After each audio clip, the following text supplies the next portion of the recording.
The impression the game you get out with what you put into it's like a walk of life. If you're good enough, go out and get it, no more about it. But not so much control in the centre of the field from Kilkenny as Richie Bennett sends it high and over the bar. Your mother sends you down to the shop for a pound's worth of goods and she gives you 50 pence. You can't get the pound's worth of goods, can you? Just about kept in. Oh, well done, Shawnee Buckley. To do that to 𝗧𝗹𝗸𝗁, he deserves to score from here.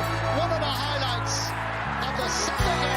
Limerick went out there from the word go today. No more about it. They made all the running, that was it. Put the ball over the bar and the back of it, and that's it. No ifs, no buts. Is there much time left? We have a couple of injuries. Here comes Kieran Carey. Carey leading the charge of the right brigade. 45 metres out. He's a chance to score. He's put it high. There's no sympathy in this game for anybody. A big welcome to everyone tuning in today for a special edition of Treaty Talk. It's our end of season awards for 2022 with myself, Jack Neville, and Matt O'Callaghan of the Weekly Observer and 𝗧𝗹𝗸. I suppose we're recording today on Friday, the 16th of December. It'll be out before Christmas, so happy Christmas to everyone. Hope you have a safe and peaceful holidays. But today is all about the GA and the year we had. And just talking about it there, Matt, before we get into the awards itself, the year has flown. Where has it gone altogether? Well, I don't know, Jack. As I was saying to you off air, when you come to my stage in life, anyway, the years seem to roll around very, very quickly. But I suppose you know it's moving so quickly because of the job that we're in that there's so much happening from week to week, Jack. It's just simply phenomenal the way it rolls in from one week to the next, and under the new setup and the new format where you have.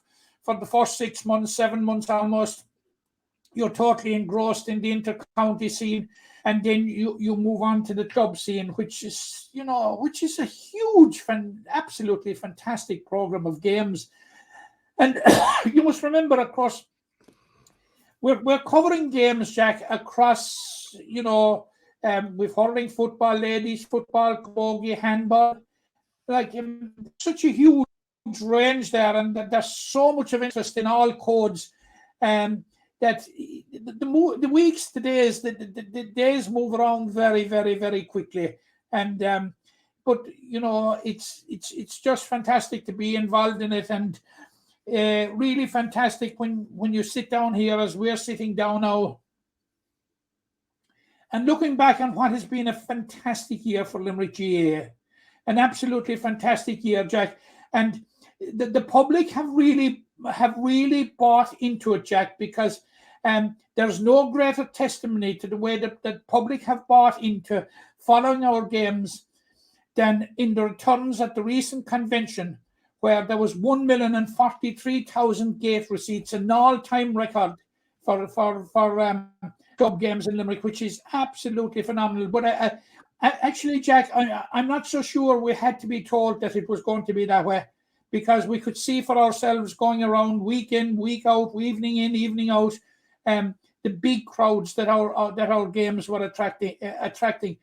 And Jack, for the most part, the public were not disappointed with the fare that was on offer. The fare that was on offer in both codes and in all codes, and like I was at the ladies' football and camogie finals and different rounds of the games as well, and like there was huge interest in those as well. Like the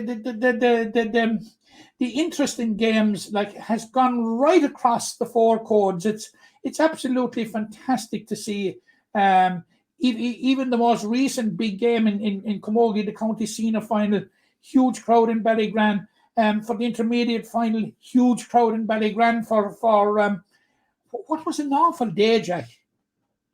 A day in which you'd be reluctant to put your nose outside the door. But the people turned out like they obviously, and they'll only turn out, Jack, if the product and offer is what they expect. And I suppose it is testimony to our games, to the quality of our games, to the organisation of our games, that there has been such a return in terms of spectator attendance. Obviously, Jack, and we were critical, you and I, during the year of the condensation of so many games together. Like there was one evening when there was 4 senior hurling championship games on at the same time. Like, we would like to see that wouldn't be repeated. And there are an awful lot of people around the county. I certainly got an adverse reaction to that going around. And people went to the trouble of ringing about it. And, when they saw you at games, but we had to explain, Jack, you and I don't make the fixtures. Yeah, no, we don't. And those that are making the fixtures have done their best, and we had a brilliant. Absolutely, Jack. It's not a reflection on them. What it is the amount of games that's there that have to be got into such a short space of time, and like the fact that we got through such a hugely ambitious program of games is credit to everybody. Now I know there's going to be a carryover of the under-21 football championships, but Jack, that is down solely to Mr. Jack Frost, who as we are speaking, is about to take leave of us. So, full marks to everybody. Like I certainly wouldn't like to be sitting down at the table of those that are tasked with making the fixtures, ensuring that there's venues, ensuring that there's referees, ensuring that they take into account where there's crossover between fellas playing hurling with one club, football with another club. It's a minefield. Fixtures is a minefield, Jack. And to get through it, like, that's full credit to everybody. And at the end of the day, we have seen the product, and obviously what is most gratifying for those that have been tasked with it is that we saw such a turnout of spectator attendance during the year.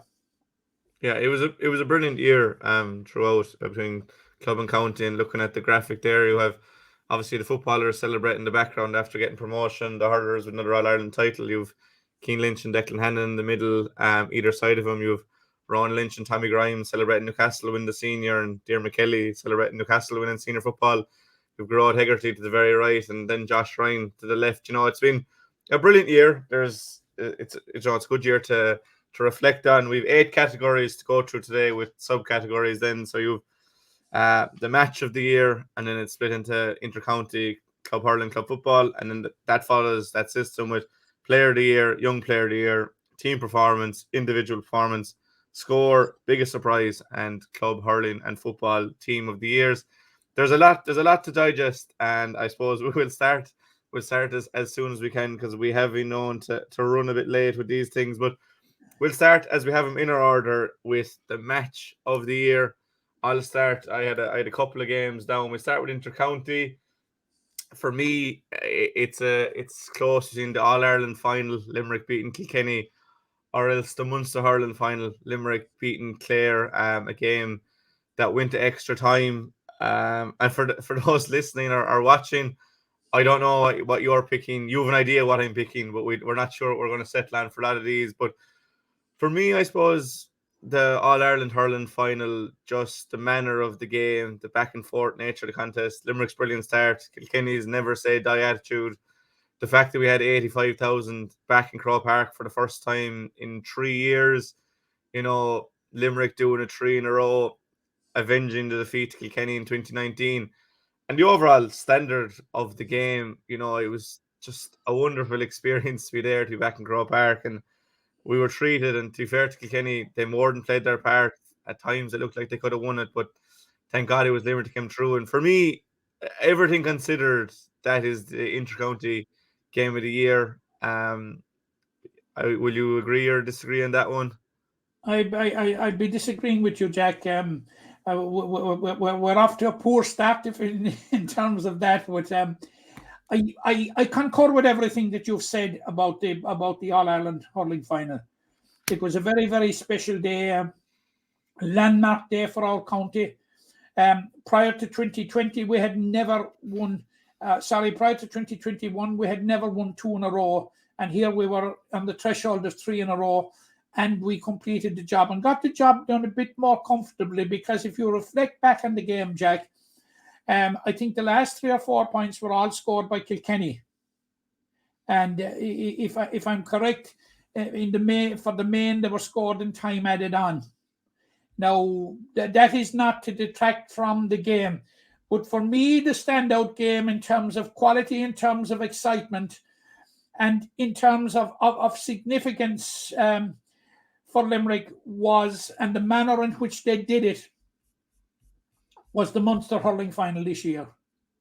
I thought it was an absolutely incredible spectacle. It showcased everything that's good about our games, showcased everything that was good about this great Limerick team, in that here came Clare, really threw down the gauntlet to Limerick, and Limerick found the response to get over the line. And we thought we were over the line in regulation time, when Declan Hannon came up with a score, an inspirational score. And my God, Tony Kelly, that line ball, Jack. Yeah. 99 times out of 100, 99,999 times out of 100,000, Jack. A player would step up to that and miss it, but not Tony Kelly. Tony Kelly is right. It added to the excitement.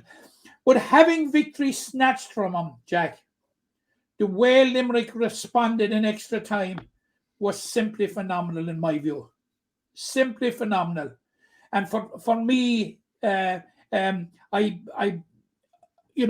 to disagree with you, but it's a close call, but not a terrible close call. For me, the intercounty game of the year was Limerick and Clare in the Munster final.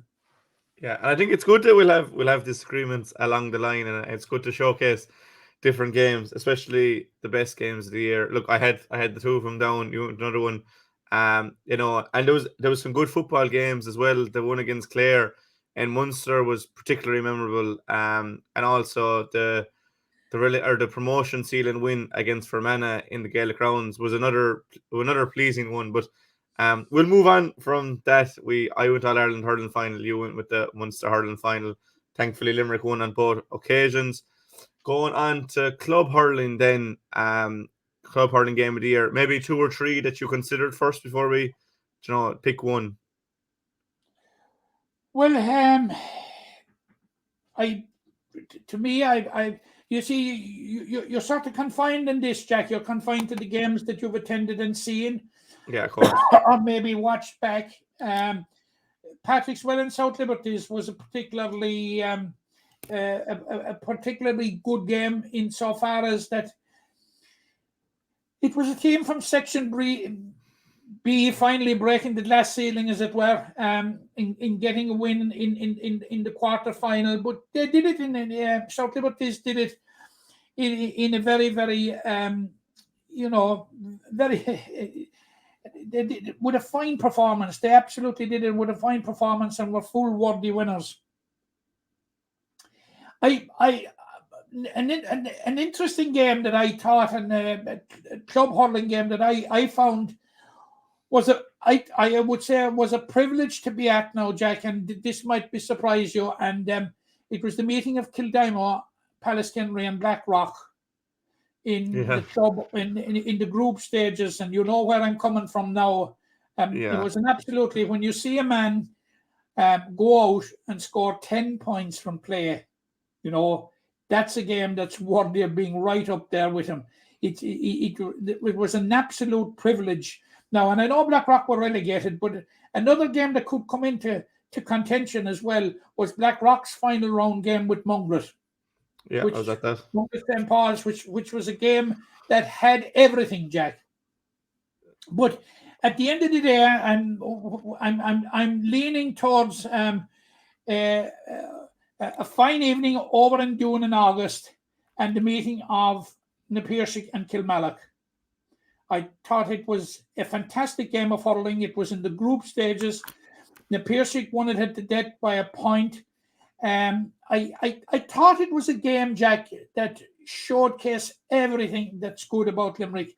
I think it was a microcosm as to why Limerick are All-Ireland champions 4 times in the last 5 years. And I said it at the time, Jack, and if you look back on our podcasts, I think, Kilmallock and Na Piarsaigh They put on a superb, absolutely, to me, a superb game. Absolutely superb game, without either of them being at their best. Yeah, You and know, it was a bit of a false dawn that super game we got in the group stages wasn't quite translated into the final, which is a pity. That is the pity, Jack. And like the narrative, the narrative going into the final was, look, we're going to have more of the same, but unfortunately that is not the way it panned out, and I know we'll be talking more about it maybe later. But to me, I go for the Na Piarsaigh Kilmallock game in the group stages as my club hurling game of the year. Yeah, I have it down on my list. I also have Patswell and South Liberties. Another one I've down was Mungret St. Paul's versus Kildima Palace. Again, meeting in Clarina, those two teams, I suppose, never failed to produce a brilliant game. Also, Mungret St. Paul's win over South Liberties in Cloughan was a brilliant game. Won very late on. I think Paul O'Brien got something like 16 points that evening. But I would agree with you, Na Piarsaigh versus Kilmallock. I think even though they weren't at their best, they still showed that why they were the best teams in Limerick. There were so many stories on the game, like you had Shane O'Brien versus the entire Na Piarsaigh full back line, even going on Mike Casey and doing very well. But obviously, at the other end, you had the likes of Dave Dempsey and Peter Casey and William McDonough and these boys doing it for Na Piarsaigh. So I'd agree with you on that one. Another game, I suppose, that stood out was Doon versus Kilmallock. I suppose for the nature of the result, very late on that goal for Kilmallock just to steal it by Robbie Egan. But I think it's fair to say that the group stage game of Na Piarsaigh versus Kilmallock was the best offering we got. And again, you preface it, it's the games you've seen, so you know you are limited when there's games that are clashing. But I think you know what you're after saying there about Doon and Kilmallock, Jack, is certainly worthy of mention. But for me, it was a great performance, fantastic performance on the day by Pat Ryan. It was noted at the time who was outstanding, and like Jack, he scored at the end to tie it up. In my view, would be a very, very strong contender for score of the year anywhere. Because the pressure was on, the time was up. He was out on the right-hand sideline. He looked up. There was very little options available to him at that stage. Tired legs, tired minds at the end of an enthralling contest. And he took it on and potted it over the bar. Fantastic score by Pat Ryan, which only embellished a fantastic performance, because immediately after half-time in that game, he got an excellent goal, you will remember, Jack. Yeah, that was a brilliant game. Another one that kind of set out the stall for Limerick hurling this year, and it did. There was so many. It was in a beautiful setting. Now let's say this now. Full credit to 𝗧𝗹𝗸 for the way that they have developed their facilities down there. Full credit to them. There was an electric atmosphere on the ground. It was fantastic. But for me, Jack, the game was slightly marred by the early injury to Shane O'Brien, and it was sad to see him going off after 5 minutes, and at that stage nobody seemed to know what the extent of his injury was. But you know, it robbed the game of one of its stellar performers, I thought. But overall, it was a fantastic game.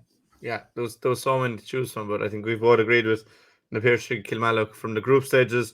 Moving on to football, I have a number of games written down here. Two of them actually in the Munster Championship. I have Castlemahon versus Shamrocks from Waterford in Cooley-Roo. Brilliant game, 118 to 212, I think was the score. Just end-to-end football. There was no single sweepers. Newcastle West versus Clonmel Commercials in the Munster semi-final. Another brilliant game, and I think we'll get onto that in a minute.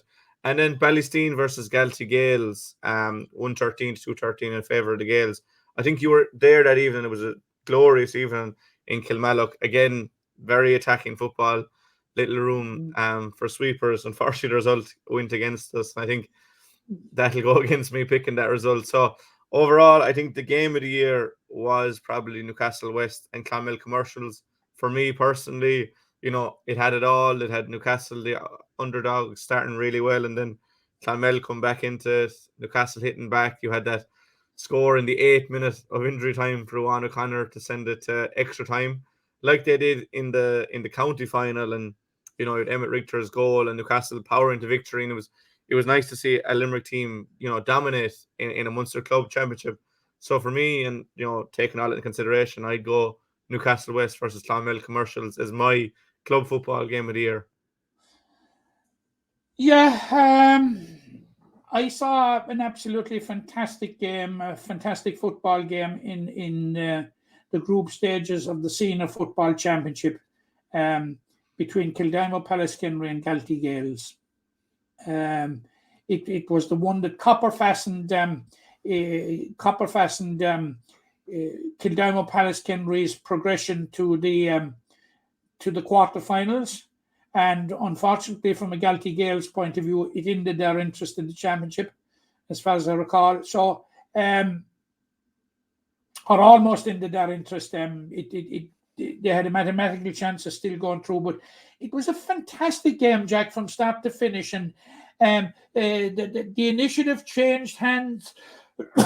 You had Kildimo-Pallaskenry on top in the first half, looking likely winners. The Gales coming out after halftime, building up a 6 points lead and looking as if it was going to be their evening. But it was a fantastic game of football, and I suppose it ended as games like a fantastic game of football maybe should. It ended all square. But it was a fantastic, absolutely fantastic game of football. Now, I also saw the game with Galtee Gales and Ballysteen, Jack, and I agree with you totally. I thought it was I thought that was a fantastic game, and I thought that showcased everything as to, you know, it gave us a glimpse of the reason as to why Limerick will be playing Division 2 football in 2023, in that it showed how far the standard of Limerick football had come. A game that I thought was really good, Jack. A really good game. I enjoyed it. Knowing it was on the balance right up until Dermot Kelly got a goal in injury time, and that was the county semi-final between Newcastle West and Monaghan. Yeah. I thought it was a fantastic game of football, and I'm just giving these honourable mentions. Another game that I thought and I saw was very, very interesting. And it was the day that I came away convinced that they were really going to make a challenge for the Limerick Championship, but it fizzled out in the semi-final stage, and that was the day that Father Casey's beat Monaghan in the group stages. I thought I was hugely impressed by and came away waxing lyrical about Father Casey's that day. And they got to the semi-final. They've certainly made progress and are one for the future. But Jack, like yourself, when you're talking about the game of the year in terms of importance, in terms of how it transpired, and in terms of the performance, Jack, you cannot argue with Newcastle West's win over Clonmel Commercials. Yeah, the background was such that here were Newcastle West coming into the semi-final. In terms of the Munster Championship, they were coming in on the back of a heavy defeat by Austin Stacks at the same stage last year, facing a Clonmel Commercial team that had appeared to tick all the boxes, Jack. And what better box could they tick than in the quarterfinal to go down to Cork and beat Nemo Rangers, the competition specialist, by 6 or 8 points in the first round. And it was a huge task for Newcastle West. And you know, on the lead up to the game, Jack, Newcastle West were reading from a different script. They had a level of confidence, and of course, it was a repeat of a meeting between the sides in 2015, if you recall, when Newcastle West went to Clonmel and did everything but win the football match. Now, they went in as outsiders into that Munster semi-final against Clonmel Commercials, Jack, but the rest is history. What a performance. Yeah. What a performance. And Jack, it wasn't a one-off performance. No. You can get a one-off performance because we got a similar performance against Carlow Rahilly's in the final, and unfortunately it came up short. just came up short, but I think they kind of showed this year that they've gone on to a new level, which is worrying for other clubs in Limerick. But agreement there for the two club games of the year, and nearly in agreement for the intercounty games of the year. Just to run through them there. Intercounty, I said All-Ireland final, you said Munster final, and then we were agreement that 𝗧𝗹𝗸𝗁 in the group stages, the Senior Hurling Championship, and Newcastle West win over 𝗧𝗹𝗸𝗁 in the Munster Club Football Senior Championship semi-final. That'll bring an end to the match of the year category. We'll move on to the player of the year category. There's intercounty, again, club hurling, club football.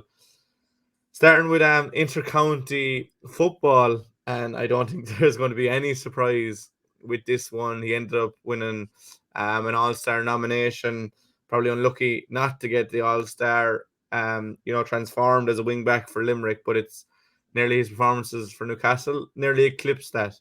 And to be fair, you were waxing lyrical about his performances in last year's championship. So, I mean, he's been at this level now for well over a year at this stage. But Cian Sheehan, I think, has to be the unanimous pick here. Just phenomenal from start to finish. Getting an All-Star nomination really puts you at the pinnacle of your game. And he's one of the best footballers in the country, not to mind Limerick. I don't think there's any argument there, Matt. None whatsoever, Jack. You look, just to put the whole thing into context, starred for Limerick in the league, starred for Limerick in the Munster Championship, and was one of the top performers of the 30 players in the field in the Munster final when things were going really against Limerick.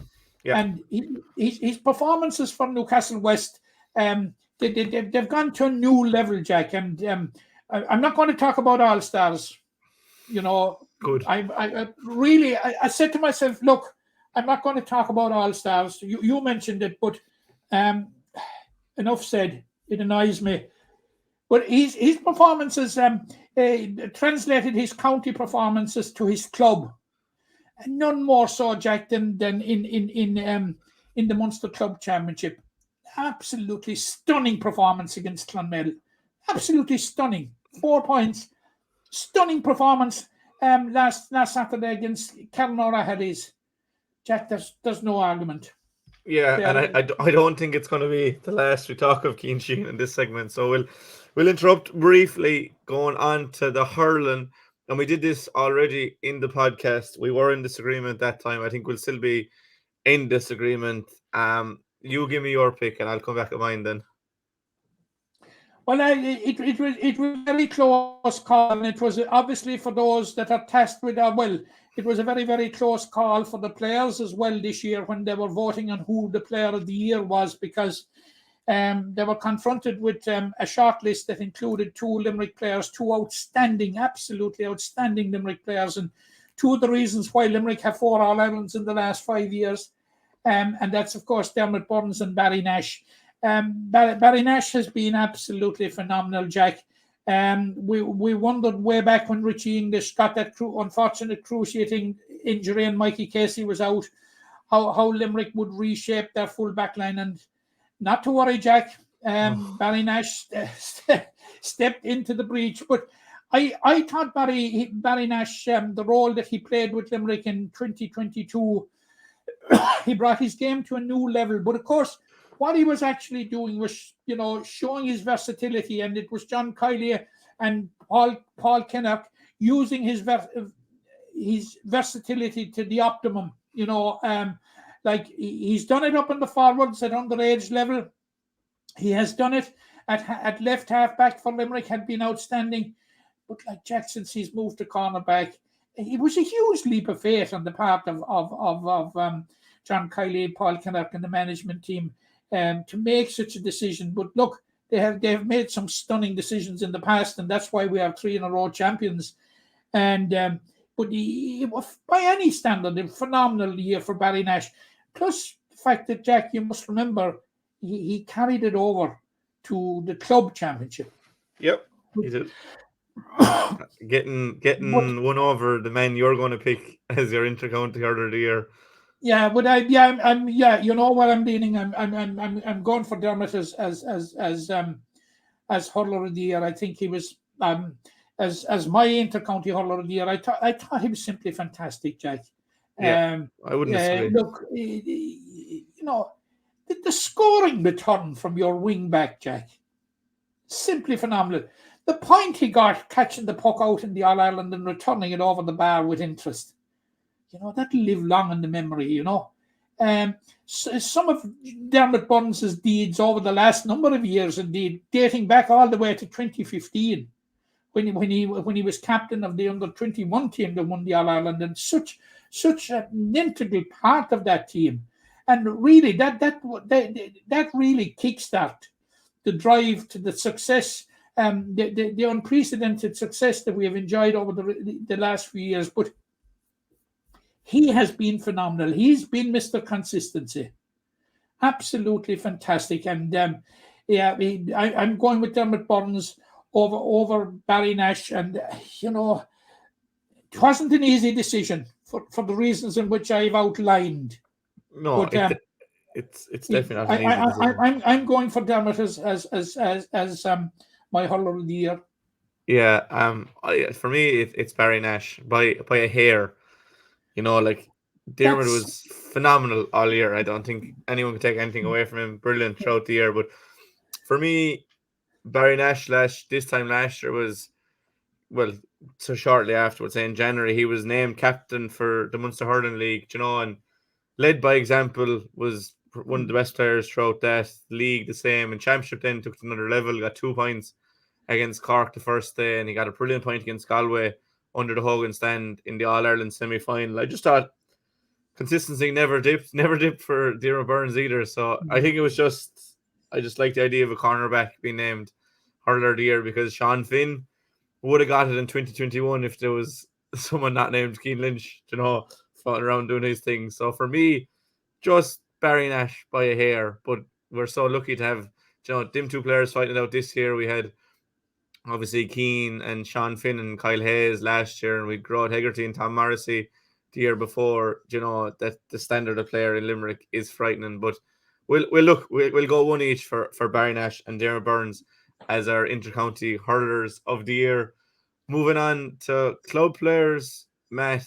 I just had a couple of names down on my list, but I think your point earlier when you were talking about potential matches of the year did it for me. I'm going to go with Kyle Hayes.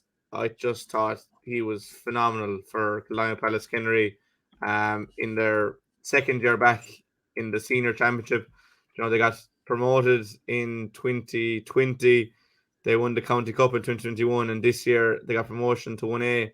I was at that game. I had mentioned 𝗧𝗹𝗪 versus Munger St. Paul's, and Kyle got 1-3 that day from play. His goal, I'd say, picked it up in halfway line, just stormed through the defence, and then the 10 points against Blackrock.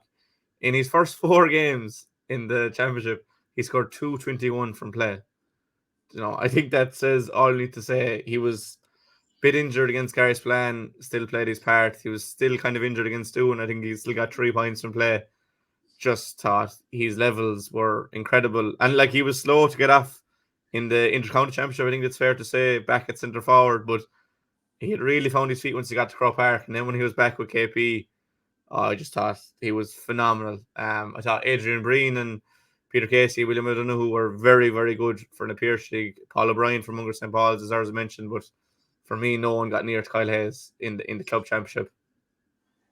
Yeah, I agree with everything that you've said about Kyle Hayes, and I've agreed with everything that you say about those that have got honourable mention. But I might be about to surprise you now, Jack. I've reflected long and hard on who I thought was hurler of the year, and certainly Kyle Hayes did an awful lot for Kildimo-Pallaskenry, but I was looking at his as to somebody who really, really inspired their club during the year. And in 2021, Jack, Monaghan were relegated, and they bounced back this year and had a very, very good group stage. You know how difficult the Premier Intermediate Hurling Championship is. You know, it is a marathon. It's a minefield. 7 games, and anyone could beat anybody. Now they They won 5 and drew 1 and lost 1. Just as an aside, Jack, they lost to Glenroe. Okay. That's your They Glenroe bring- piece in now for the year. That's it, Jack. They got over the semi-final, got over the final, won a very, very good Munster Championship. Jack, it's very, very hard to come back after relegation. And I thought one particular player, in my opinion, stood out head and shoulders overall for Monaghan in terms of leadership and in terms of performance and in terms of consistency throughout the year. And that to me was Larkin Lyons at centre-back for Monaghan. I thought he was simply phenomenal.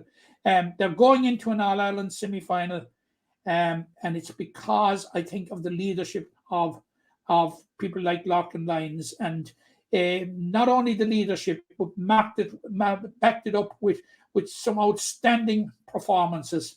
And for me, I think his contribution to me, in my opinion, has been greater to Monaghan and to the revival of Monaghan. And that is what I'm making my judgment on. So for me, the club hurler of the year is Larkin Lyons. Yeah, couldn't disagree with anything you said there. I was surprised by who you said, but when you say it like that, Larkin was brilliant at centre back. Obviously, he's an All-Ireland medal, but I think he's even taken his game to a new level this year. He's adding a few scores on centre back, but just a true leader. And by the time this comes out, Monaghan will hopefully be in an All-Ireland final. If they were beaten in a semi-final, it takes nothing away from Larkin's incredible 2022 for Monaghan. And, I wouldn't be surprised to see him back in the Limerick fold following those performances. Club football, Matt, I'll let you take the lead with this one. I think I know where you're going with it. So, look, Jack, there have been great performances. There have been some very, very good performances for around the year for different players. I thought John Hayes was absolutely excellent for St. Kieran's. For St. Kieran's, Rory O'Brien for Father Casey's, Mike McMahon, absolutely fantastic. Some fantastic performances for Newcastle West, but Jack, you can't argue with, for me anyway, Cian Sheehan being the club footballer of the year. Yeah, and you said it there about all he's done. Personally, like, a lot of the football games clash, so I saw all the Ballysteen games. So I thought Killian Ferris definitely deserves a mention. Got 3 goals this year. Got our first goal of the year against Badlanders, got the goal against Adair, and got the goal to save us against St. Kieran's. And that's ever outside of all the work he does. So I thought he was brilliant. I saw Rory O'Brien a good few times as well. Very good for Casey's. Peter Nash, I think, was the top scorer in the championship this year in KP's first year back. They got to quarter final. He deserves a mention, obviously. Secondly, Nash deserves a mention, no doubt. No doubt. Obviously Cian Sheehan. But for me, I'm gonna, if it's the Munster Championship on its own, definitely Cian Sheehan was head and shoulders above, and obviously all he did before the season started. But I thought in the group stages where Newcastle West might have been a bit vulnerable after winning the county last year, just Mike Mack is unplayable sometimes. Like, he's such an outlet for Newcastle, and it's all well and good to have the size, but what he does with it, he just strikes fear into defenders' eyes. And he's tormented us before. He got a hat-trick against Galway. He got 1-3 in the county final, really decisive. Was the man that caught the ball as well when Adair were attacking. He did it at either end when needs be. He got the goal against Cairns O'Reilly's in the Munster final. And I just think goals are so important in the Limerick Championship. I think he scored 6-9, which is an incredible feat, really, to nearly score as many goals as points. But for me, just again shading it, Mike McMahon was the club footballer of the year. I'd have no issues with someone saying it was Cian Sheehan, but I will split it there with Newcastle again, Matt. Yeah, it was tight, Jack. There's no question about it. I'm full of admiration for Mac. He's such a target man, and like you're rightly there when you said in the group stages when it was a bit dodgy, he did it and continued it on. And of course, you know, he got that goal in the Munster final, and that was predatory instincts and you know, absolutely personified, because you know, he was hoping for something to happen, which is a sign of a great player, and it happened when Cian Sheehan's ball came back off the woodwork, and he was there to slot it home. It was a tight call now, Jack, for me as well, because when I shortlisted him, excuse me, Mike McMahon and Cian Sheehan were right up there, but I think Cian Sheehan's performance against 𝗧𝗹𝗫 commercials, Jack, that's one for the memory. I think, you know, absolutely fantastic. It was a tight call. Yeah. But I'm going with Cian Sheehan. Yeah. Yeah. The word it's going back to Newcastle anyway. Just running through, we had Cian Sheehan, both intercounty footballer of the year, split between Barry Nash and Dermot Burns for intercounty hurler. I said Kyle Hayes for club hurler. You said Larkin Lyons, and then we were split between Mike McMahon and Cian Sheehan for the club footballer of the year. Moving swiftly on to young player of the year. I know there'll be people out there disagreeing with us in droves. And they'll be saying, would those two fools ever shut up? Like, but we're giving our opinion of what we saw before they start. Let's take a preemptive strike at the naysayers. Yeah, well, no one has to agree with us, and anyone can have their opinion, John. That's what it's all is. Absolutely.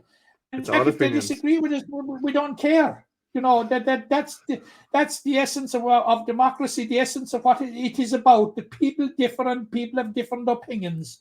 But the object of this particular exercise is to name who, in our opinions, yeah.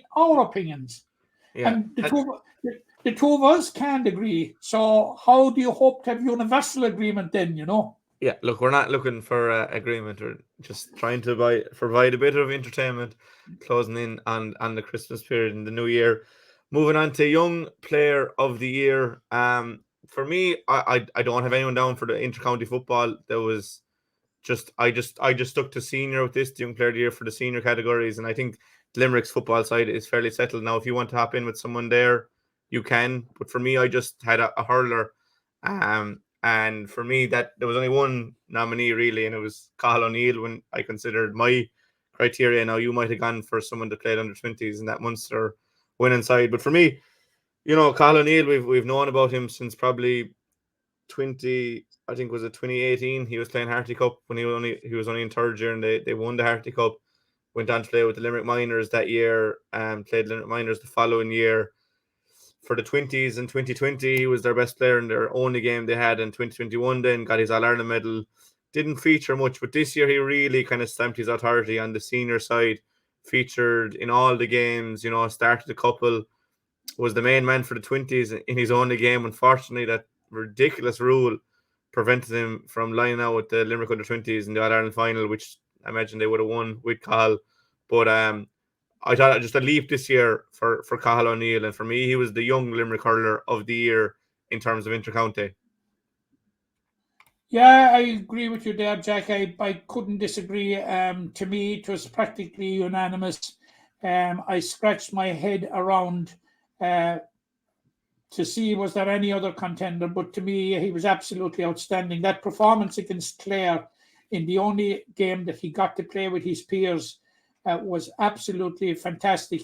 And I say again, Jack, shame on those people that have the rule that prevented him from playing with under 20 for the entire season, and shame on those that are perpetuating that system year in, year out and will do nothing about it. And shame on those people that had prevented David Clifford from playing under 20 or under 21 for Kerry. An absolutely disgraceful decision that, and a disgraceful rule. And you talk to people in authority in the GAA, and you saw me challenging somebody you were witness to, Jack, about it. You know, and nobody has come up with the vestige of a cogent argument to justify it. Not even the vestige of a cogent argument. So, look, I'm going on a rant now because of Cathal O'Neill, because Cathal O'Neill has crystallized the idiocy of absolute idiocy of that rule. Absolutely, it was disgraceful. But we're talking about hurler of the year. Incredible. It was no decision for us really, Jack. For intercounty young hurler of the year, it had to be Cathal O'Neill. Absolutely fantastic. You know, and the way he has seamlessly made the transition and made his contribution when called upon to the senior team, I think Jack tells it all. Yeah, and I wouldn't be surprised if there was a starting role for him in the 2023 campaign. I just think he's been building towards that. I think he's certainly one that will start a couple of games in the Munster Championship. Could be wrong now, but I think he's definitely. No, and I agree with you, Jack. And I just want to have one last word on it. You know, about this foolishness of the rule. I haven't the slightest doubt whatsoever, Jack. The slightest doubt. If that stupid rule wasn't in place, Limerick would be All-Ireland senior and under-20 champions.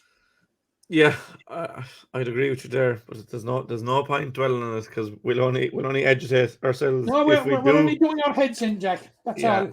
Moving on to Young Club Hurler of the Year. I think we'll have an agreement, but before we get to that potential agreement, I'm just going to second guess what you're going with. I've two more names down here just from the senior championship. Thought Davy Fitzgerald from Kildare was exceptional between wing back and midfield. I hadn't seen much of him beforehand. He obviously lined out with the Limerick Minors in 2021, this first year with the adult team, but he was brilliant. Big, strong man for I'd imagine he's only 18 years of age. Excellent. And Billy Mullinagh from Mungret St. Paul's. I think he was his second year in the adult grade, but didn't play much with injury last year, but he was excellent again for Mungret. Started off in the corner, was moved out to wing back, played centre back then for the 21s that got to county final. Just thought he was really, really good. Colin Coughlin and Aidan O'Connor do it every year, so we won't keep talking about them. They're nearly veterans of Ballybrown at this stage. But for me, Young Club Hurler of the Year was a certain Shane O'Brien from Kilmallock. We'd all seen him with Ard Sculleresh and we had seen him with Limerick underage squads, but I didn't think he'd make the transition to senior hurling so seamlessly. I think did they get 1-3 against Bashwell that first day out, and then tormented New Hirschi in only his second game, just like a duck to water. He was senior hurling, has all the physical tools to play with Limerick. He's in with the seniors as far as I know, judging from that photo they had the other day. So for me, Shane O'Brien, are you in agreement? I'm in agreement with everything that you said about Shane O'Brien. Absolutely fantastic. I can't argue with anything you've said about it. I can't argue with anything that you've said about David Fitzgerald. To me, I think he's a huge prospect coming through. I said there's one or two young players that I like with Mona Lee in the fullback, Brian Kenny. I think a very, very good young player. Joseph Fitzgerald at midfield, running lines. Very, very good players. But my young player of the year, Jack, for 2022 is Aidan O'Connor of Ballybrown. And I will give you the reasons why I have arrived at that judgment, and I saw it at first hand myself.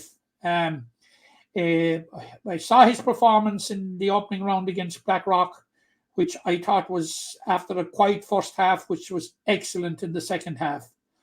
But Jack, I saw him over in Carrick-on-Laois one evening when Ballybrown were playing Garrisballan.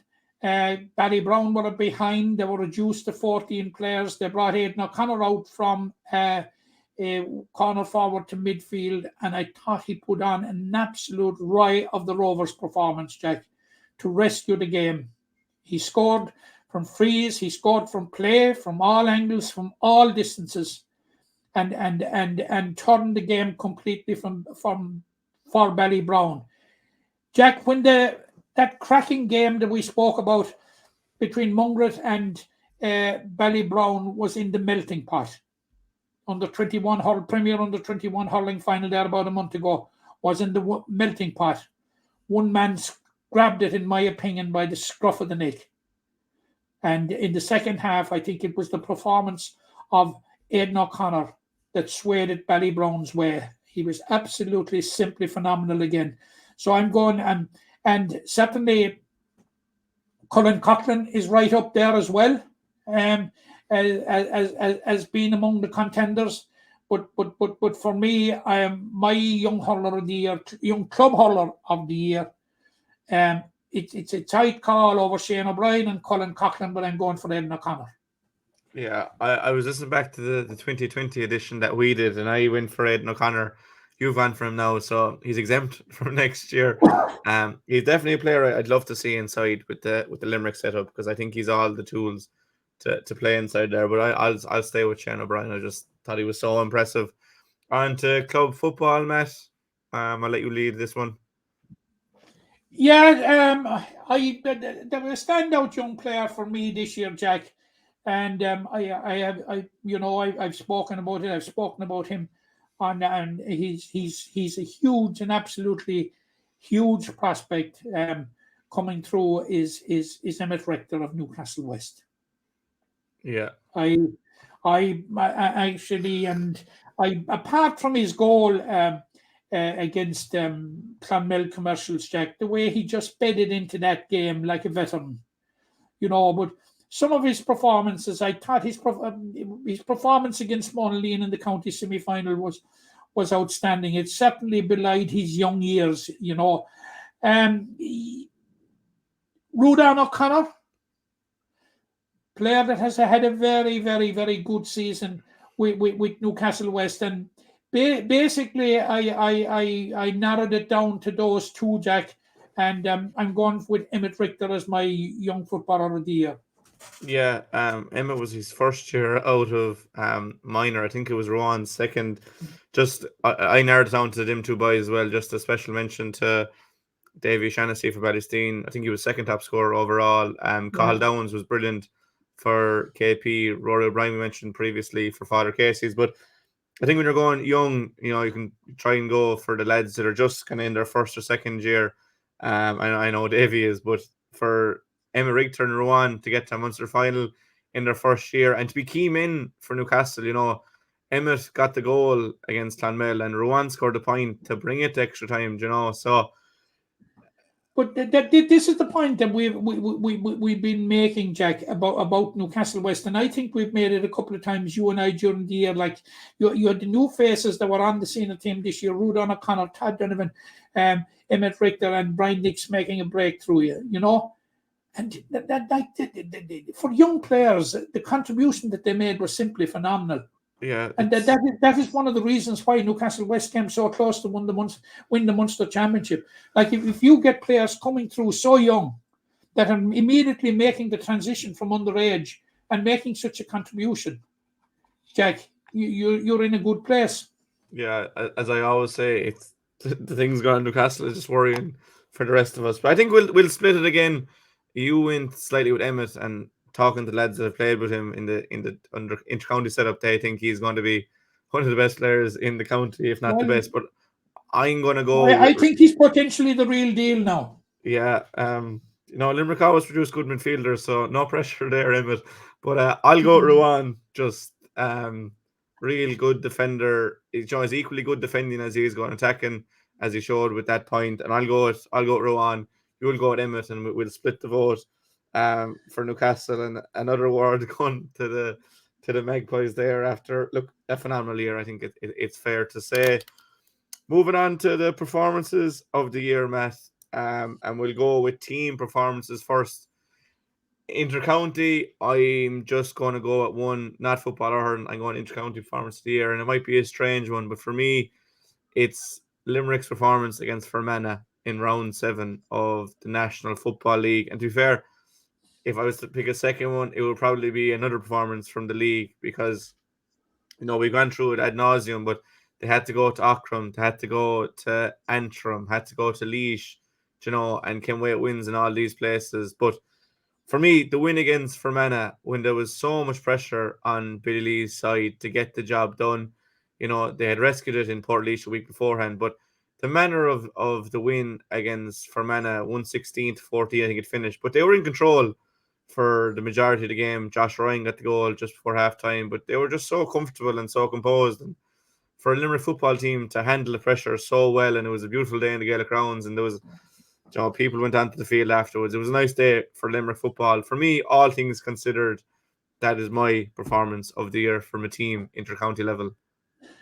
Jack, I can't disagree with you. And when I was reflecting on that game, absolutely, and you're right, they contextualized it there in terms of its importance, and the result meant that Limerick, would play Division 2 football next year and rub shoulders with the likes of the Meath, the Kildares, the Dublins, of the Derrys of this world, which is absolutely fantastic for Limerick football. But I marginally gave it a head, Jack, of the performance in the Munster Senior Hurling final. Yeah, that's fair enough. Marginally ahead of it, but in terms of importance, because had we lost the Munster Senior Hurling final, it didn't necessarily mean that we were out of the championship and we wouldn't win the All-Ireland. But in terms of this was hugely important that Limerick got promoted, and it was the next progression in the stage of for this particular Limerick team that Billy Lee, over his 6 years in charge, had so painstakingly put together and fashioned into being a formidable force in football. And that particular game, Jack, was the crowning glory. It probably was the best. It was probably Limerick's best inter-county performance of the year. Now, there'll be people saying that we were littered with excellent inter-county hurling performances, which we were, including the All-Ireland final and the Munster final. But in terms of significance, it is very, very hard to look beyond that game. Yeah, I think it's important to acknowledge the year the footballers had, and just to deliver when pressure was on. I think, fair dues to them, thoroughly deserving. Moving on to the club hurling performance of the year. For me, I didn't think too long about this. Na Piarsaigh in the county final. I mean, we had talked about the game. We were really looking forward to it. We had mentioned this podcast, but when we were doing our predictions, you said a point to Kilmallock, I said a point to Na Piarsaigh. We did not see this game being one-sided, but Na Piarsaigh were just phenomenal that day. I would arguably say it was their best performance in this 10-year run, maybe outside the 2020 final where they dominated Doon. But just what a performance from Na Piarsaigh. The way you're looking at me there, are you agreeing with me? I agree totally with you, Jack. If you were looking for the consummate or perfect performance, it was Na Piarsaig's performance in the county final. And the striking thing about it, Jack, is it was Na Piarsaigh keeping the best wine to last. We had known through the year how good they were, how focused they were towards winning the county championship. But by God, Jack, did they keep the best performance, and an absolutely superb performance. And we were lured into believing, Jack, that this could be a very close and tight game because of what we had seen as we thought and as we both agreed was the best club game of the year. But Jack, I think for performance of the year, there is no other contender other than Na Piarsaig's performance in the county final. I think it was just off the scale, Jack. Yeah. Just briefly, I suppose other contenders, Monaleen against Roscrea, I suppose would have to be one.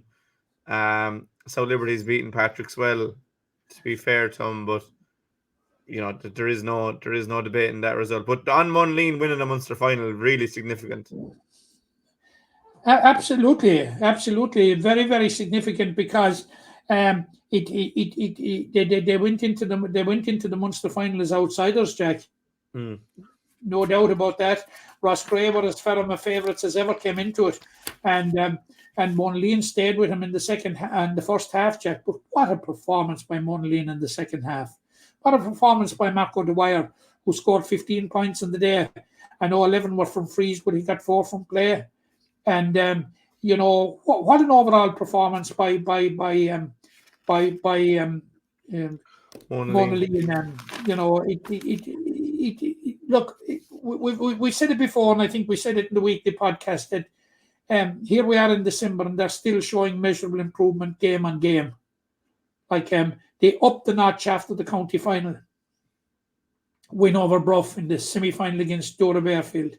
Then upped it still further against Ross Gray. The Ross Gray game, Jack, would be a strong contender, but I certainly would go for 𝗧𝗿𝗃𝗁 and Kilmallock. The 𝗧𝗿𝗃𝗁 performance, Jack, was as near to perfection as you could get. Yeah, definitely from a club side, and for a lot of the game against Ballygunner, they had emulated that, but just fell short in that way. But I think 𝗧𝗿𝗃𝗁's performance against Kilmallock in the final is our performance of a year from a club hurling team. Club football, Matt, I'll let you go with that one to start. Well, I think there's a standout one, Jack. I think we may agree on this one again. I think Newcastle West's performance against Clonmel supersedes anything that's, now they had a very good performance in the semi-final against Monaghan. They had a very, very good performance of resilience in the county final against the Dare when it all seemed lost in the closing minutes there, and they rescued it in normal time before going on and winning it. But I think Newcastle West in the Munster semi-final win over Clonmel, Jack, reached a new level, and for me that was the performance of the year. Yeah, you mentioned Father Casey's win over against Monaghan in Rathkeale previously. Thought they were really good that day, but thought Monaghan were quite bad. But I have to agree with you there. Newcastle West against Clonmel. I thought they'd give him a good game, but maybe just fall a bit short. But phenomenal performance.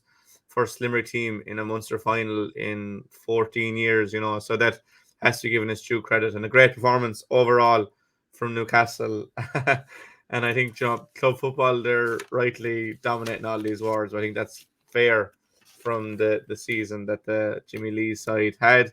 Moving on to the individual performance of the year, we'll get one from football and hurling intercounty to start with. Do you want to take the reins in this one?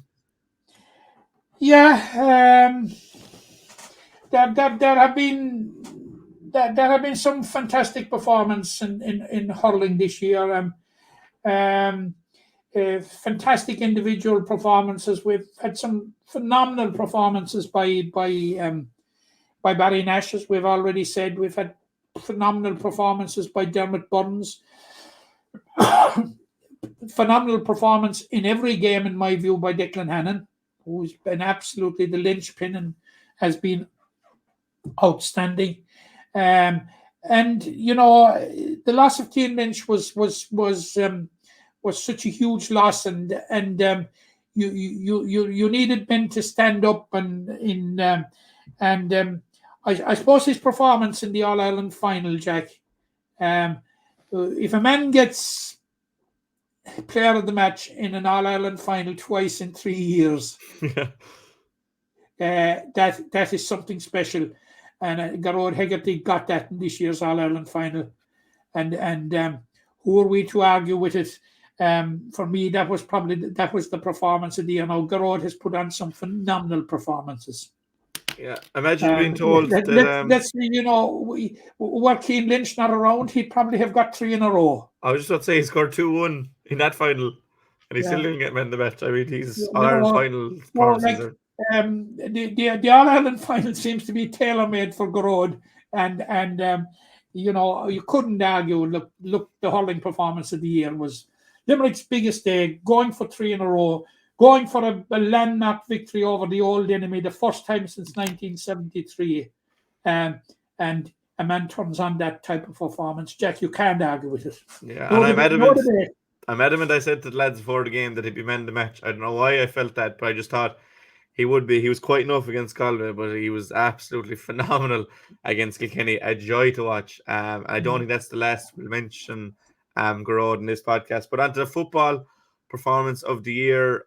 We mentioned Cian Sheehan ad nauseum, and his most final performance was very good. But for me, first day out league in the Gaelic rounds, Cillian Fahey was just brilliant for midfield. Probably his first game in midfield, but he got a goal very early on and kicked a couple of points the same day. Just really set out his stall for the season. I thought Cillian was one of Limerick's best performers. Thought he just stood in for Tommy Childs, who obviously Limerick were out in midfield. Just slotting there seamlessly. Really good throughout was Cillian. But I think that first day against Longford, just exceptional performance, driving from the heart of midfield. As I said, got that goal, got points to go with it. For me, Cillian Fahey against Longford was the individual football performance of the year for an intercounty footballer. Your takes? Yeah, I'm leaning in your direction, Jack, because I have great admiration for Cillian Fahey and what he contributes to the Limerick senior football team. And if I've any slight worry about it, Jack, is that very often his contribution goes under the radar. And I think it was hugely important on that particular day in the Division 3 of the Football League to get off to a winning start. And that was the opening game of the league. And I thought he was excellent. Of course, with Cian Sheehan again, we can't get away from Cian. Like his performance in the Munster final, despite being on a losing team, was right up there, Jack. As was his performance against Clonmel Commercials. I thought Adrian Enright had a very, very good game in the Division 3 final against Louth. Yeah, he did actually. I thought that was an excellent performance, and here we were with a player on the biggest stage. Actually, I thought Adrian Enright's performances all year, Jack. Yeah, very good for county and club. I thought they were excellent, and I suppose he's one of the reasons why there has been a renaissance in the fortunes of Father Casey's football. But I'm agreeing with you about Cillian Fahey, because I'd go with it as the individual performance of the year, because for the reasons that we have said, plus the fact that I think that Cillian Fahey is a critical member of that current Limerick football team, and very often his contribution goes unlauded. Yeah, no, definitely central, and you do make a lot of good points there with Adrian, right? But I suppose that core group that Billy has, they could be up for all these awards. I think it's fair to give it to Cillian Fahey. 1-3 from play in the league opener, set out the stall for Limerick, and was a key in helping Limerick to get promoted. But Jack, another man that turned on an awful lot of fine individual performances this year for college, club and county, and was so unlucky in the Sigerson Cup final was UL captain Paul Maher. Yeah, really good candidate. But I think it's fair to give it to Cillian Fahey.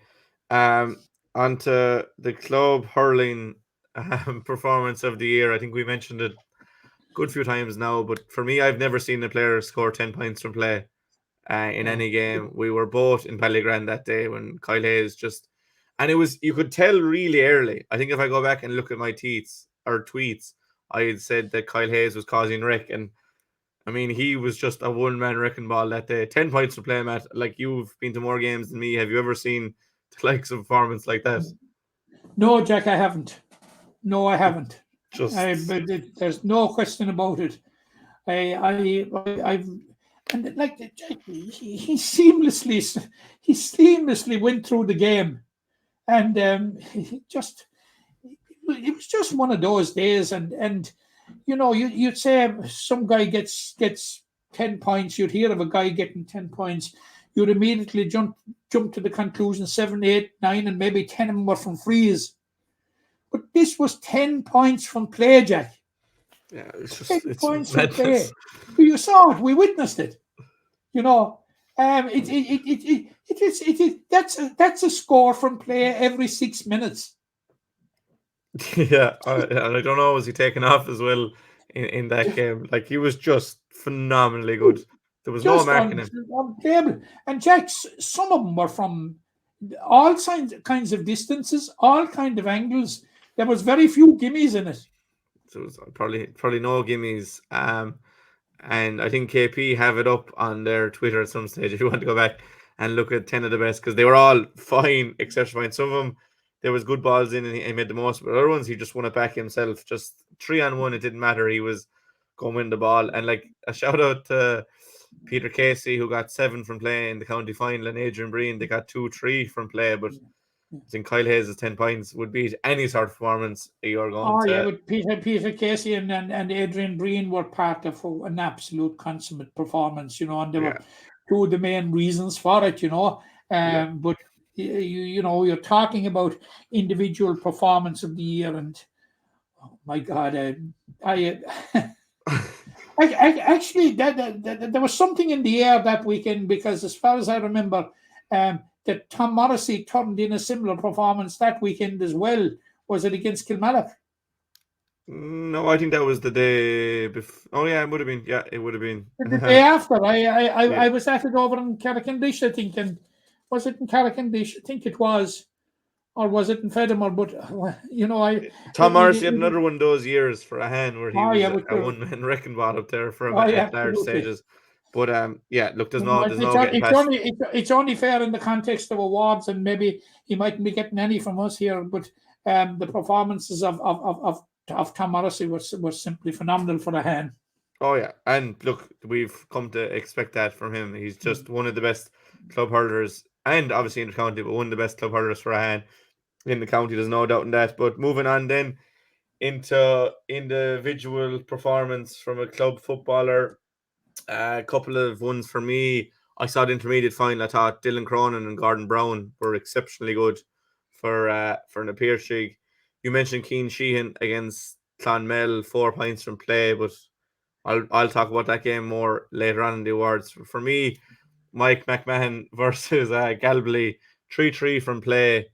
I suppose Newcastle really set out their stall that this was a different kind of team, that they were going for the back-to-back and they weren't going to be beaten, and just to score 3-3 from play. And I'd imagine Mike probably only got the ball 6 times in the game. You know, he is extremely efficient. Really close to Cian Sheehan again, but I'll side with Mike McMahon again, because I think I know where he will go. Yeah, you don't know how I'll go, Jack. I'm only having a guess, but I feel like my guess will be right.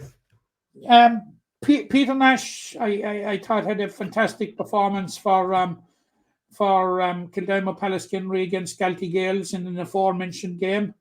I thought he was absolutely excellent. I've seen a couple of very, very good performances from John Hayes of St. Kieran's, of who I'd be a big fan of his football. Even the day that, you know, things were going against him in the quarterfinal with Mona Lean, I think he stood out. Cian Sheehan, of course, in the Munster semi-final against Clonmel Commercials, Jack. But I agree with you totally about the performance, and I was happy to witness it, the performance of Mike McMahon against Galway. Yeah, like he would be my club football performance of the year. Now, like Mac to me ran Cian Sheehan very close in a couple of things, but in my opinion, you're talking about the club performance, the individual performance of the year in a game, and Mike McMahon against Newcastle West to me all day. Yeah, 3-3 for Newcastle West against Galway. My apologies. Yeah, you'll find you'll be, you know, a long push to find someone that scores 3-3 from play in a club football game. John Wade, the club football has gone that it's notoriously hard to score, but Mike Mack has made a mockery of that. Moving into our score of the year, Matt, and we'll stick to one for the intercounty, if that's all right with you. just looking at the time there. And I had a couple down, but I'll just go. Well, 𝗧𝗿𝗲𝗁's goal in the Munster final, in the All Ireland final, take your pick on either one of them. His last point against Kilkenny, the one where he brushes off young Blanchfield and fires over from.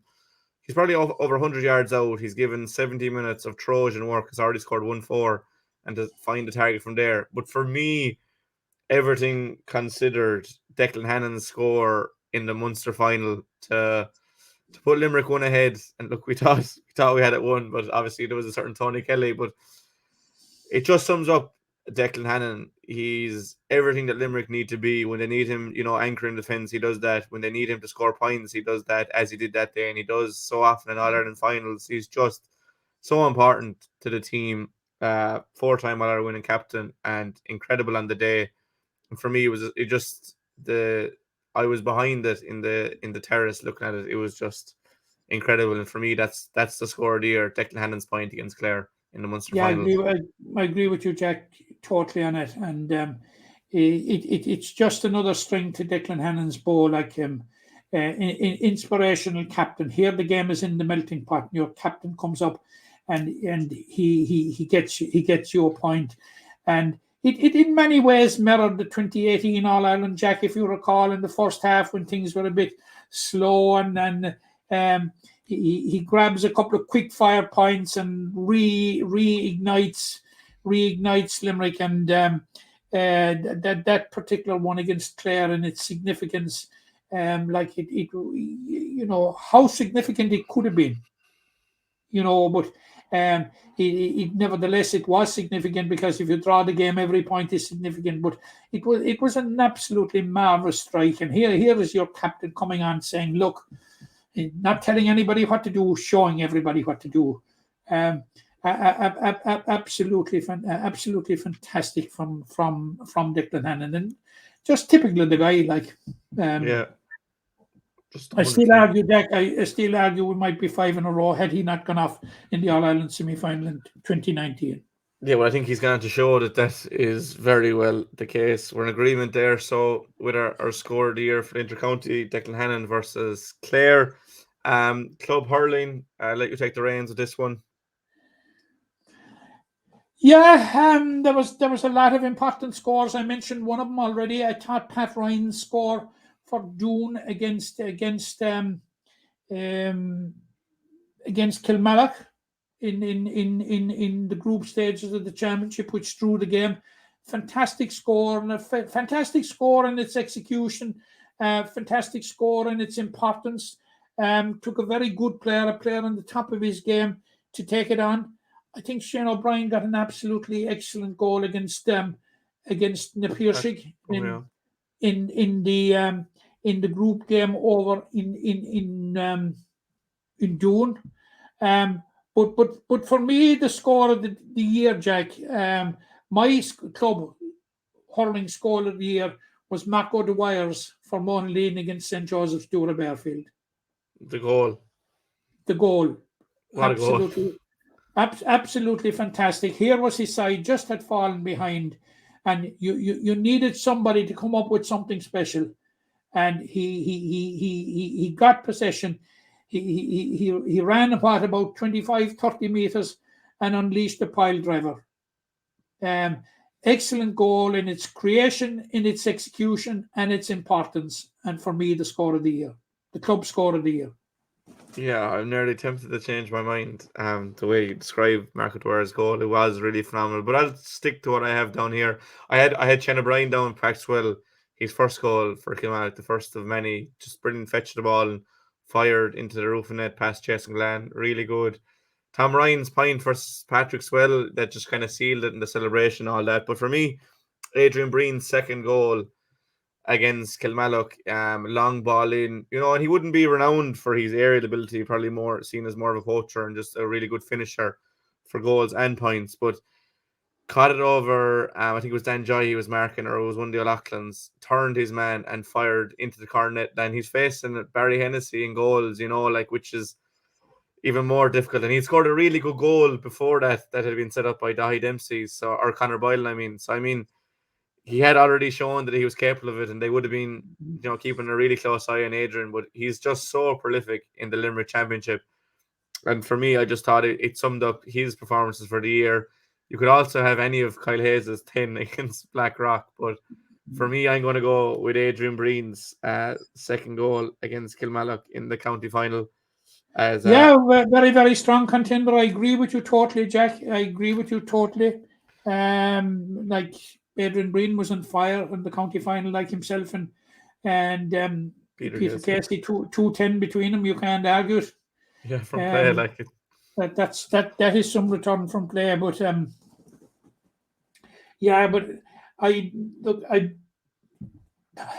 going with Mark O'Dwyer. Yeah, look, I have no issues with disagreeing there. It was a brilliant goal by Mark, and look, we'll spread out the awards there. Club football, I thought Darren Doherty's point for Newcastle to bring it to extra time, the same for one against Clonmel, but for me it's back to that man again. Cian Sheehan's, I think it was his second point against Clonmel, picked up the ball inside his own half, just showed everything good about Cian: power, drive, speed, straight to the heart of Clonmel. There was no need to be doing much evading here. He's just so powerful onto his left and over the bar, and again showed how his game has developed, that you're predominantly a right-legged player with ease off his left foot after running 60 or 70 yards straight over the black spot. Again showing Clonmel that this Newcastle were here to win, not just to take part, but they were there to win. And for me, that was my club football score of the year. Yeah, absolutely fantastic score. I can't agree with you. And we may be accused of these football awards in particular being weighted towards Newcastle West. I thought that Ian Corbett got an absolutely phenomenal point against Cameron O'Reilly's last week. It was typical of what you get from a good captain, typical of what you get from Ian Corbett when leading from the front. I thought his score was absolutely excellent, but it's only eclipsed, Jack, in my opinion, by the importance of the as a goal score, as a scorer. He earns his trade as preventing goals, and I'm talking about Darren O'Doherty's leveller against Adair in the county final. In terms of significance, that was the most significant score of the year in football. I think it's fair to say, and like Rowan's point would come under that banner as well. To be fair, with the just the nature of scoring so late on and bringing the game to extra time, so I have no complaints there. It is heavily weighted towards Newcastle, but when you do get to a Munster final, you're going to have more games and more chances to be seen. So that one goes to Newcastle again, Cian Sheehan and Darren Doherty. On to the biggest surprise of the year, and we'll just go club hurling and football for this one, Matt. We'll start with the football. To be honest, there wasn't a huge number of surprises. I thought, reflecting back on the year, I don't know if you thought any differently, but which way did you go? I went I went for Monaleen beating St. Kieran's, Jack, and I will tell you why. And what really surprised me was that Monaleen beat him so convincingly, and did so after being reduced to 14 players after 25 minutes. For the background that we had already painted about the group stages in the football, where St. Kieran's were quite, they're very, very prominent.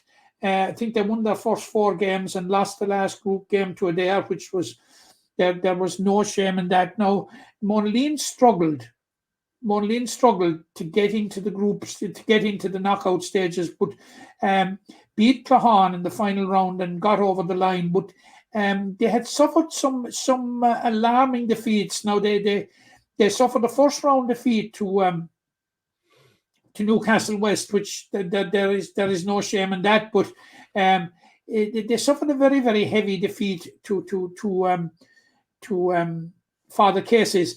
And I, for one, going to that particular game, and when we discussed it here in this podcast, I think, Jack, we went for St. Kieran's to get over the line on that one in the quarterfinal and get to the semi-final. And to me, it was a shock, not of major proportions, that not so much the fact that Monaleen beat St. Kieran's, but the manner and the comprehensive manner in which they did it. Yeah. Now you can say both clubs were juggling with dual codes and dual players at that stage, and it was heading towards the peak of the season. But what it did actually, Jack, is what that particular result did was that it indicated very clearly, as has so often happened in the past, that Monaleen had turned their season. After invariably their slow start, their sluggish start, but when they get into the business end of the competition, they can be quite formidable. And you can see that result, what it led to was really, really putting Newcastle West to the pin of their collar in the semi-final. Yeah, I think that's fair enough. I actually have Monaleen in my biggest surprise of the year, and it was the manner of their loss to Father Casey's. We mentioned that game before. 15-8 it finished in McNeville Park, but it could have been a lot more, Matt. Father Casey's were dominant in so many areas, and not that I was surprised that Father Casey's were good or that Monaleen were bad.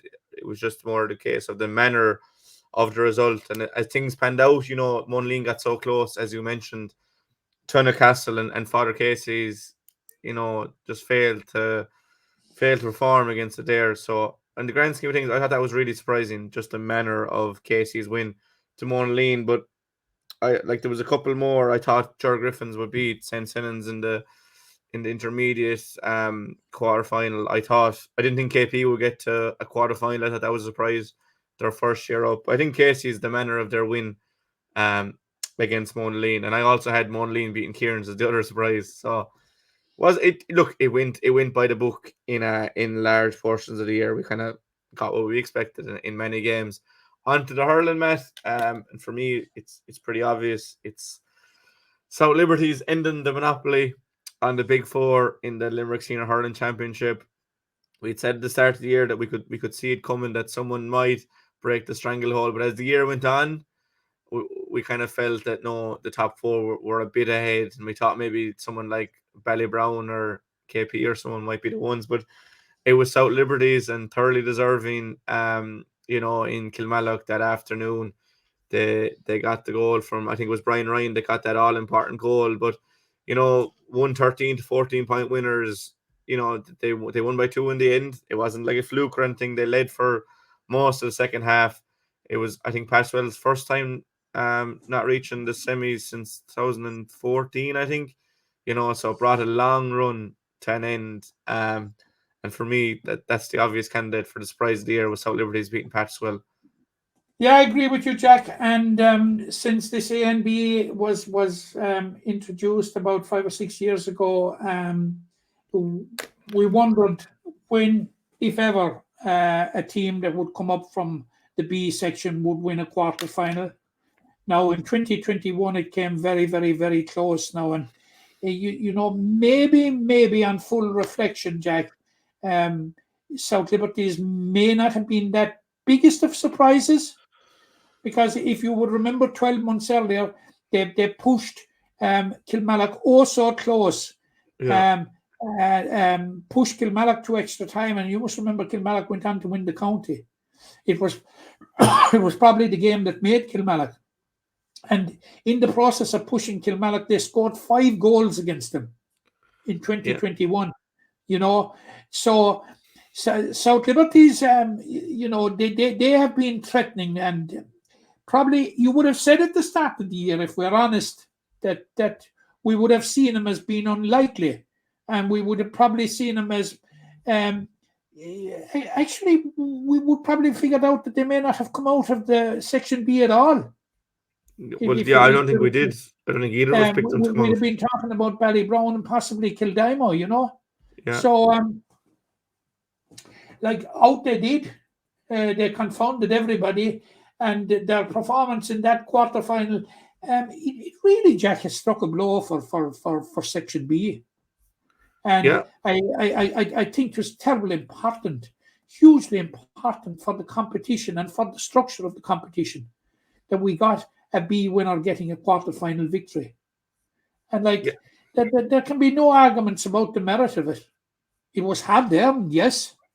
It was close, yes. But they showed great resilience to dig it out. And, Brian Ryan Sr., who's the coach there, has done a fantastic job, as he did with Limerick Miners back in the day. In bringing South Liberties to this level. Now, of course, they were boosted 2 years previous with the and we said it at the time when Anthony Nash transferred his allegiance from Kanturk to Liberties. If you get a player of that caliber in, Jack, it's just phenomenal what he can do, what he did as a goalkeeper, just and plus as a leader of the field. Sadly, I understand that he has announced his retirement from the club game, and which will be a huge loss to not just South Liberties but to the game, Jack. Anthony Nash has been a fantastic servant to hurling, but won't be lost to hurling. He's gone on and he's taken up a position with Ben O'Connor and with the Cork under-20 team for the coming year, and we wish Anthony the best of luck. But certainly, you'd have to say that in his 2 years in Limerick, he embellished the championship, and he certainly was certainly one of the driving forces that took South Liberties to the threshold of the semi-final in 2021 and took them to the semi-final, and in one of the reasons that they got there in 2022. Yeah, I think it's fair to say Liberty's beating the well was your standout surprise of the year. And then moving into our final category of the podcast, Matt, and we have our club teams of the year. One for hurling, one for football. We'll get the football out of the way because they've won all before them in these awards. Newcastle West, you could make a case for the ภิorsaigh. They reached a Munster final as well. In fairness to them, Castleman did really well, and if they played anyone other than Fossa, it could have been a different story. There was teams elsewhere, Father Casey's are back in the semi-final, ended a long wait to get the semi-final. Drum nearly got promoted back up, but I don't think there's anyone disputing Newcastle West, back-to-back champions, first time in history, got to second Munster final, first Limerick side to do that in 14 years, only lost by a point to Cairns or Allies. I think Newcastle West are the club football team of the year. I can't agree. I couldn't agree more with you. Absolutely, no argument, Jack. I think you've said it all. I would make a case for the ภิorsaigh. They were relegated last year, and the way that they bounced back and won the county and won 2 rounds in the Munster Championship, and Jack didn't disgrace themselves against the Kerry champions last weekend. No, played very well. Not in fairness, far from it. And didn't look out of their depth as they were expected to be, because they were involved in a very poor semi-final with Ballina. But as I've said in the past, and semi-finals, Jack, are about getting over the line, earning a place in the final. And they got the job done in semi-final day, and that was good enough. So I have no arguments whatsoever with Newcastle West. You can't argue with it. It's back-to-back champions, unlucky beaten finalists in the Munster Championship. It says it all. Team of the year, Newcastle West. Yeah, that's undisputed there, team of the year. And then for club hurling team of the year, probably 2 outstanding nominees or maybe 3, I suppose. You have the ภิorsaigh, Monaleen, obviously, and I'd say a word for KP again. But for me, the ภิorsaigh, it has to be the ภิorsaigh. Won the senior championship, a really tough senior championship, and beat last year's champions with pretty much ease, beat everyone else. Then Doon are the only team they didn't, or Han were the only team they didn't beat. They beat Doon, they beat 𝗬𝗏𝗁, they beat Liberties, they beat all these teams, to be fair to them. Also won the intermediate championship, so they're going to have senior and Premier Intermediate next year. It's hard to see where this line will stop of talent coming through in the Cardiff club. So for me, it's the 𝗧𝗹𝗸 are the Limerick club hurling team of the year. Agree totally, Jack. Can't argue with it for the same reasons that you mentioned. Yeah, to be fair to Monleen, we mentioned them. They won a Munster title. KP got promoted into the top tier when I think few thought they would, but can't argue with the 𝗧𝗹𝗸 club team of the year.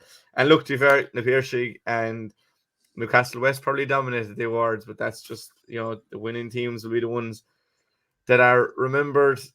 That's our 8 categories and all the subcategories. But Jack, just on an aside to the 8 categories, just a shout out for a team that made history in 2022, and that's 𝗧𝗿𝗲𝗰𝗶. Yes. We won the Crow Cup for the first time in their history. They had been knocking at the door for a number of years now. They didn't win the Hartley Cup. They were beaten by St. Joseph's Tulla in the Hartley Cup final, but came back and won the All-Ireland and brought the All-Ireland to Limerick for the first time since 1966. And a big shout out and congratulations to 𝗧𝗿𝗲𝗰𝗶. Yeah, and please God, they can go back and do the job again. But we had mentioned a share of 𝗧𝗿𝗲𝗰𝗶 players there. They're integral to everything good that happens in Limerick hurling. But overall, it was another brilliant year. Was 2022. We went through our 8 categories, ranging from score of the year to biggest surprise, player of the year, young player of the year, and all that good stuff. So, an hour and 36. I'm actually surprised with us that we got through so much in not that long. I hope everyone that tuned in got their time's worth. And I'm sure people have more time now than ever over the Christmas period. But for me anyway, I want to wish everyone that listened a happy Christmas. This will be out before Christmas. I'm not sure when, but it will definitely be with you before Christmas. And I'll throw it over to you, Matt, with the final words. Yeah, look, as I said, I had my say at the outset that what we were reflecting on was a fantastic year for games in absolutely Limerick, in Limerick, and what we're really looking forward to, Jack, and it's only around the corner, is more of the same in 2023. And I have no doubt that we'll get more of the same.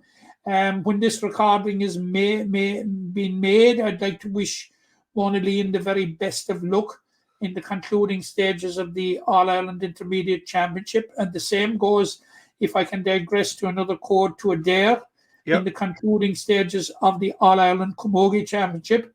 Like, Jack, wouldn't it be lovely if we started 2023 with 2 Club All-Irelands? Yeah, I can think of worse ways to start the year. Well, I can think of it, and I actually dreamt about it, Jack. And it's one of those dreams that I reflected back in it. Something. This could be a dream that will become a reality. So you're telling us you're a bit of a fortune teller, is what you're telling us. No, Jack. What I'm telling you is I'm a bit of a dreamer. Yeah, judging by our predictions, I go along more with the dreamer part. But a huge thank you to yourself, Matt, and to everyone listening. If you're watching it, make sure you like us on YouTube, like us on Facebook, subscribe on YouTube, all that good stuff. And if it's on Twitter or Spotify, do the same. But we'll leave it there. We'll have 100 minutes on the board when the outro is played. It was a brilliant 2022. We're looking forward to 2023. Anyone have any issues with the awards, feel free to say in the comments. If you have anything different, you're coming in there, Matt. Yeah, Jack, feel free to tell us, and we'd happily tell us, because we'll be called everything from a fool to a clown at what we've come up with. But we've been called worse even, we're sort of immune to that. But Jack, anybody that's listening and anybody that's viewing, we would like to, thank them for their support during the year, because the response that we're getting to the podcast is so happening during the year. So it's phenomenally positive. You know, that it has become a part of people's viewing and listening for what it's worth during the year, and to our diaspora, and we have a number of people in foreign lands who diligently tune into the podcast every week, because we get reaction back from them, and I've been getting texts and phone calls from people in foreign lands. We say to them a very happy Christmas, and we say very, very happy Christmas to all our people here at home, and here's to a green 2023, and I'm not talking about the environment. Lovely. I couldn't say it better myself. Happy Christmas to everyone. A huge thank you to you for listening, and we'll see you in 2023. The impression again we get out with what you put into it's like a walk of life. If you're good enough, go out and get it, no more about it. But not so much control in the centre of the field from 𝗧𝗿𝗲 as 𝗧𝗍𝗶𝗏 sends it high and over the bar. Your mother sends you down to the shop for a pound's worth of goods, and she gives you 50 pence. You can't get the pound's worth of goods, can you? Just about kept in. 𝗧𝗿𝗲𝗰𝗶𝗹 to do that to 𝗧𝗹𝗸. He deserves to score from here. One of the highlights of the Sunday game. Limerick went out there from the word court today. No more about it. They made all the running, that was it. Put the ball over the bar and the package, and that's it. No ifs, no buts. Is there much time left? We have a couple of injuries. Here comes 𝗧𝗹𝗸. Kerry leading the charge of the 𝗧𝗿𝗲𝗰𝗶𝗹. 45 metres out. He's a chance to score. He's put it high. He's put it over. There's no sympathy in this game.